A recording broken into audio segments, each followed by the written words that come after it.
Bəzi dövlət rəhbərləri hələ vəzifədə olarkən, bəziləri sonradan xatirat, memuar yazıb.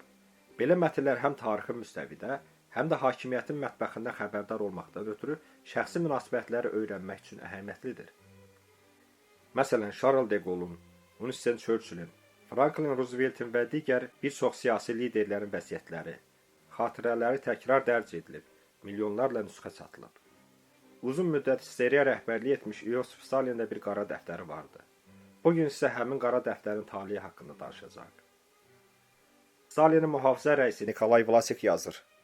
Stalin qeydlər apardığı qara dəftəri heç vaxt iş masasının üstündə saxlamırdı. Qeydlərini etdikdən sonra onu masanın sağ tərəfində olan siyirməyə qoyurdu. O öz qeydlərini hamıdan gizli saxlayırdı. Tez-tez mənə konkret şəxslər haqqında informasiya toplamağı göstəriş verirdi. Mən həmin şəxslər haqqında məlumatları məruz etdikdən sonra o həmin dəftərçədə qeydlər aparırdı. Adətən həmin şəxslər Stalin tanıdığı insanlar olurdu. Mən belə düşünürdüm ki, o yaxın vaxtlarda böyük kadr islahatları aparacaq. Yəqin yeni komanda haqqında məlumat toplayır. Stalin adətən Molotovla, Mikhail'la, Malenkovla, Beri ilə söhbətlərindən sonra qara dəftərdə qeydlər aparırdı. Qara dəftərdə Poskrepşevin məruzələri daha çox qeyd olunurdu. Qara dəftərlə bağlı 1955-ci ildə Xruşov tərəfindən Nazirlər Soveti sədrinin vəzifəsindən uzaqlaşdırılan Georgi Malenkovun açıqlamaları da maraqla qarşılandı. Hadisələr və kadrlar Stalin qara dəftərində göstərildiyi kimi olsaydı, çətin ki, Nikita Xruşov bu cür siyasi hoqqabazlıqla məşğul olardı. Stalin Xruşovu heç vaxt ciddi siyasi figur kimi qəbul etməyib. Tarixçi Nikolay Dobruyuxa Stalini necə öldürdülər kitabında qara dəftərin sirləri haqqında yazır. Stalin öz qara dəftərində gələcək planlarını yazıb. Bu dəftəri onun vəsiyyəti kimi də qiymətləndirmək olar. Stalin hakimiyyətinin son illərində böyük kadr dəyişikliklərini hazırlaşıb.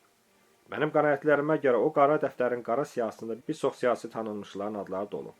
O cümlədən Lavrenti Beryanın və Nikita Xruşovun da. Araşdırmalardan belə nəticəyə gəlmək olar ki, Stalin bu dəftərdə öz varislərini də müəyyənləşdirib. O, hökuməti müharibə illərində Ümumi İttifaq Partisan hərəkatına başçılıq etmiş Panteleya Ponomarenkoya həvalə etməyi planlaşdırıb. Qara dəftər Kreml məmurları üçün sehirli təhlükəyə çevrilib. Məhz buna görə də Stalinin ölümündən sonra həmin dəftərin ələ keçirilməsi uğrunda məmurlar arasında gizli müharibə gedib. Bəzi versiyalara görə Stalin qara dəftərini 1953-cü il martın 3-dən 4-ünə keçən gecə Lavrenti Beriyə ələ keçirib.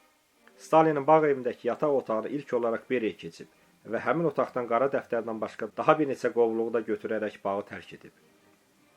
Beryanın oğlu Sergey öz xatirələrində yazıb ki, atasının həbsindən sonra onu anası ilə birgə uzun-uzadı sorğuya tutublar. Axtarış aparıblar, amma qara dəftər tapılmayıb. Həqiqətə uyğun gələn digər bir versiyaya görə isə Beri həbs olunduqda qara dəftər həmin dövrdə İçəri Daxili İşlər Nazirinin birinci müavini vəzifəsində işləyən İvan Serovun əlinə keçib. Belə ki, axtarış zamanı Serov gizli şəkildə dəftəri götürüb və həmin dəftər axtarış protokoluna salınmayıb. Hakimiyyətdə olan Nikita Xruşov həmin dəftərdə ona qarşı kompromat materiallarının olduğunu bildiyindən Serovla hesablaşmaq məcburiyyətində qalıb. Xruşovu qorxudan qara dəftərin qərb ölkələrinə keçməsi, kitab halında çap olunması olub. Buna görə də Xruşov həmin dəftəri Serovu yeni yaradılan Dövlət Təhlükəsizlik Komitəsinə sədr təyin etməyə qarşılığında ələ keçirib. Stalin qara dəftərin taliyinə Xruşov bir dəfəlik son qoyub. Özündən sonra kiməsə ötürülməsin deyə o dəftəri bir dəfəlik məhv edib. Moskva şəhər Daxili İşlər İdarəsinin Cinayət Axtarış şöbəsinin keçmiş zabiti Andrey Bineyevin dediyinə görə, Stalinin qara dəftəri və digər yazıları məxfi qrifli qovluqlarda, arxivlərdə saxlanılır. Belə görünür ki, SSR-nin 30 illik lideri Iosif Stalinin siyasi fəaliyyəti və həmin dövrlə bağlı bir çox qaranlıq məqamlar hələ də açılmamış qalır. Bəlkə də nə vaxtsa cəmiyyətə qəhrəman kimi təqdim olunanlar vətən xaini, vətən xaini adı ilə təqdim olunanlar isə qəhrəman olublar. Amma bütün variantlarda tarixi pozmaq mümkün deyil və zamanla həqiqət parlayacaq.